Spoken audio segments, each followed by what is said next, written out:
Nintendo almost gave us a fully fledged multiplayer mode in Super Mario Sunshine, but they had to scrap it due to the GameCube being a commercial failure. At the time, the GameCube was falling way behind the PlayStation 2, and that pretty much right out of the gate. Because of that, Nintendo rushed to get its biggest titles out as quickly as possible in order to boost sales. And unfortunately, that meant a lot of ambitious ideas and experimental features ended up being cut. But thanks to data miners, we know that a full multiplayer mode was actually being developed for Super Mario Sunshine.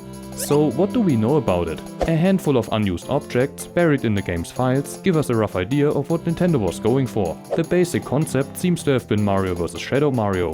While one player controls Mario, the other controls Shadow Mario. The camera would have zoomed in or out depending on the distance between both players, which, let's be real, sounds pretty rough for a 3D platformer.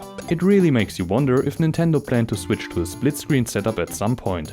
What's also interesting is, since there are no exclusive multiplayer maps in the files, it's only possible to play on the existing maps, which don't exactly play nicely with a shared camera system. So it's pretty likely Nintendo planned to build dedicated maps later in development. We also don't know what the actual objective of the mode was supposed to be. Both players could grab the other and toss them away just like you can with barrels of fruit in the main game, which could hint at a simple versus mode, maybe something like a battle, a race or even a capture the flag style mode. It could have even resembled something like the turf war mode from Splatoon, with Shadow Mario trying to spread goop and paint everywhere and Mario trying to clean it up.